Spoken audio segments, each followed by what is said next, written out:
हाथी आ रहे हैं, मगर बहरहाल हमारे यहां जो खूनी मातम होता है हाथी के आगे आगे, वो हाथी के लिए और फिर कवानीन मुल्क के एतबार से बड़े मसाइल पैदा करता है। हाथी अब देखिए आसानी से आ गए, बारहवीं शरीफ के लिए भी आ गए, दूसरे बरादरान हिंदुओं के लिए भी हाथी आ गए। वहां खूनी मातम नहीं है भाई, यहां खूनी मातम है। यहां हमारे नौजवानों के पास जज्बात है। ये सारी चीजों को समझना चाहिए। बहरहाल मौजू नहीं है मेरा, ना सिर्फ इसी पर गुफ्तगू हो जाए तो फिर बहुत सी बातें हल की जा सकती है। अब आजकल फेसबुक पर, मीडिया पे लोग बड़े देखिए देखिए ये हाथी जल्दी आ गए। आपका भी जल्दी आ जाता अगर खूनी मातम ना होता। नहीं गौर किया आपने? आपका भी आ जाता अगर खूनी मातम ना होता। आपके यहां खूनी मातम है, इतने आजादार हैं, इतने मातमदार हैं। गुलाब की खुशबू है, खून है, तलवार है, खंजर है, सब कुछ है। हुसैन का मातमदार खबर से जब उठेगा रोज़े महशर, तो ऐसे चमकते हुए उठेगा जैसे मानो कोई सूरज तुलू हो रहा हो। यानी आमाल के जरिए से, एतकाद के जरिए से, इन सारी चीजों के जरिए से चेहरों पर रोशनी आती है।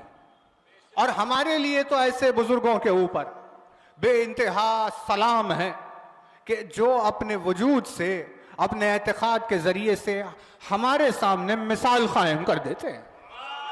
क्योंकि जब बच्चे अपने बुजुर्गों को मातम करते हुए देखेंगे तो उनके लिए एतकाद में इजाफा होगा। बुजुर्ग इसी तरह मिसालें कायम करते हैं। ऐसे मातम की मिसाल को कायम करने वाले ऐसे बुजुर्ग बेइंतहा सलाम के हकदार है, दुआओं के हकदार है। खास तौर से ऐसे पुराशोभ माहौल में जहां मातम हुसैन के ऊपर बहुत सारी गुस्ताखियां की जा रही है।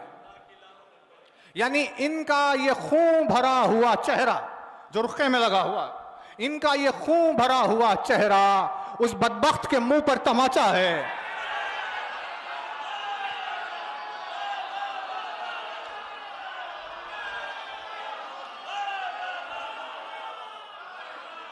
इनका ये खून भरा हुआ चेहरा उस बदबख्त के मुंह पर तमाचा है जिसने मातम के खिलाफ बकवास की है। कि भाई जहां बात में कोई सेंस ही नहीं है, आप बताइए कोई मवाजना मातम हुसैन का हाथी से होता है? यानी ये क्या रीजनिंग है? तो अब अगर हाथी नहीं आएगा तो क्या मातम छोड़ देंगे? यानी जब रीजन दिया जा रहा है तो अपनी घटिया अक्ल का यह मुजाहिरा कि कोई बात भी हो ऐसी कि जिस पर गौर भी नहीं किया जा सकता। हाथी कब से आ रहा है, मातम कब से हो रहा है, जुलूस कब से निकल रहा है? मातम हुसैन की इस तारीख से वक्फियत के लिए हसब व नसब शर्त है।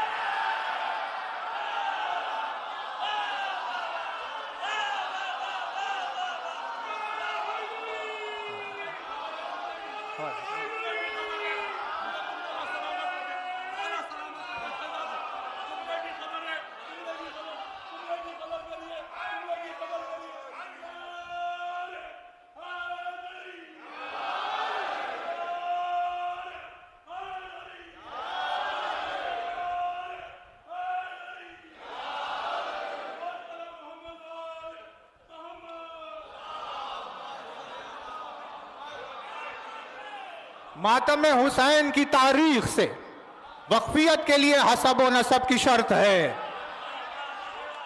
कल के काफिरों को क्या पता कि मातम कब से और कैसे हो रहा है।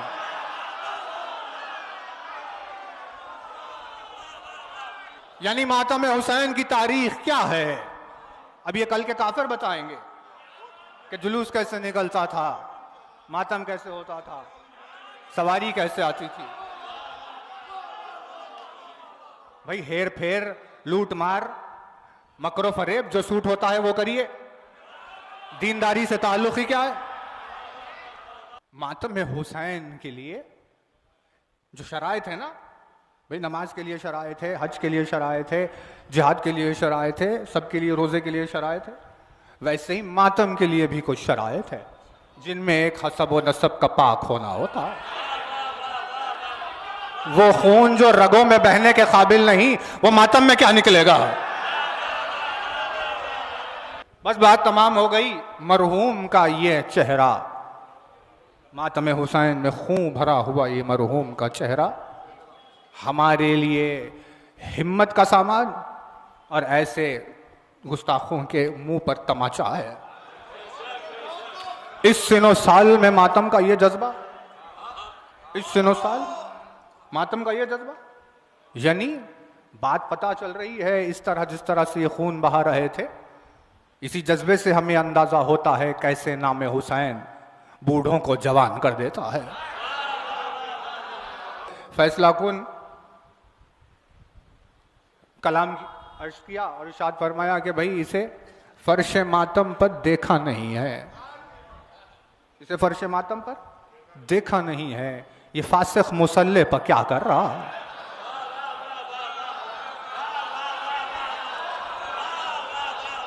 नमाज पढ़ने के लिए जो शरायत है उनमें से एक है कि जो मुसल्ली होता है अल्लाह की निगाहों में वो पहले हुसैन का मातमदार होता है,